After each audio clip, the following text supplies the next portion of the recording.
Hello guys, welcome to my YouTube channel. તો આજે Sunday છે એન્ડ અમે રેન્ટના મકાનમાં રહીએ છીએ, તો ત્યાંથી બીજી જગ્યાએ શિફ્ટ થવાનું છે. ત્યાં બી રેન્ટમાં જ લીધું છે, તો સામાન લઈને જઈ રહ્યા છે ત્યાં બીજા મકાનમાં. તો ગાઈઝ આગળ બના રહેજો. હજુ તો બધું સામાન ત્યાં શિફ્ટ કરવાનું બી બાકી જ છે. અત્યારે તો ખાલી પાણી માટલીને બધું લઈને જઈએ છીએ. હજી ત્યાં જઈને કચરા પોતું કરવાનું છે, તો બનાવી રહેજો આગળ નેક્સ્ટ બ્લોગમાં ગાઈઝ. તો ગાઈઝ અમે આવી ગયા છે અમારે જે બીજું મકાન લીધું છે ત્યાં. જોઈ લો ગાઈઝ, આ બીજું મકાન લીધું છે અમારે. વોશરૂમ ને બધું છે ગાઈઝ, બીજું મકાન લીધું છે.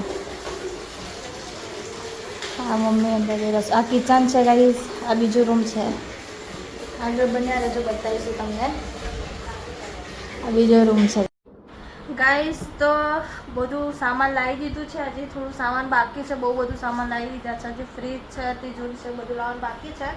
પણ હજી માટલી મૂકવાનું બાકી હતું, એટલે હવે માટલી મૂકીએ છીએ. ટાઈમિંગ મુહૂર્ત જોઈ મૂકવાનું છે. એટલે તો અત્યારે જો બધું સામાન, હજુ તો કેટલો બધું સામાન બધું અહીંયા લાવી મૂક્યો છે. તિજોરી ઘઉં, હજુ ગાઈઝ બધું સામાન છે.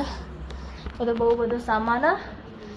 હજુ અહીંયા માટલી મૂકવાની છે. મમ્મી પપ્પાને જો તૈયારી કરી રહ્યા છે અહીંયા આ માટલી મૂકવા માટે. જો ગાઈઝ, મમ્મી એ કેવું તમારે? હું આ નવા ઘરમાં રહેવા માટે આવ્યા છે, તો માટલીનું પૂજન કરી મા કુળદેવીને માતાજીને કરીને પછી અમે આગળ વધશું. ગાઈઝ બન્યા રહેજો આગળ. અમારું પોતાનું નથી, રેન્ટ ઉપર છે. બન્યા રહેજો તમે આગળ ગાઈઝ, બતાવીશું તમને અમે. આમાં શું કરવાનું? તો ગાઈઝ જો અત્યારે ચાલુ છે, આમ કામ ચાલુ જ છે. આ બ્લોગ બતાવતા નહીં.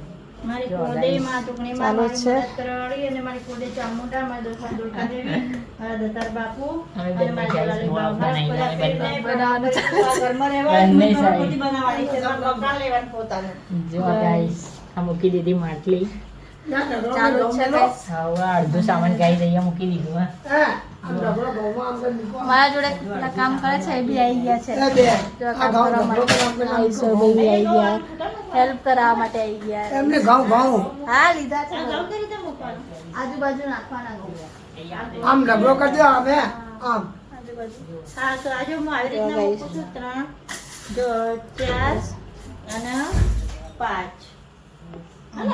આવી રીતના બને બે તો જાઓ. આગળ બતાવીશું. આવી જાય. મગ કઈ રીતે મૂકવું? ગાઈસ જો આ બધું થઈ ગયું છે, તૈયારી બધું કરી દીધું છે. દીવો બીવો થઈ ગયો છે ગાઈસ, જોઈ લેજો ગાઈસ. થઈ ગયું છે અમારું મુહૂર્તનું, આટલું થઈ ગયું ને? કરી દીધું ગાઈસ. બીજું ગોળ જો આ ખાલી ગોળ દાણા બાકી છે ગાઈસ, ગોળ કાપીને થઈ ગયું છે. માટલી મૂકી દીધું છે ગાઈસ. તો ગાઈસ હવે અમારું થઈ ગયું છે. હવે થોડો સામાન બાકી છે, લાવી દઈશું. એટલે આ રીતે બ્લોગ અમારા આવતા રહેશે, સપોર્ટ કરતા રહેજો. હજી તો સામાન બામાન ગોઠવવાનું છે. આજે સન્ડે છે ગાઈસ, એટલે થઈ જાય કામ બધું. બહુ બધું સામાન છે.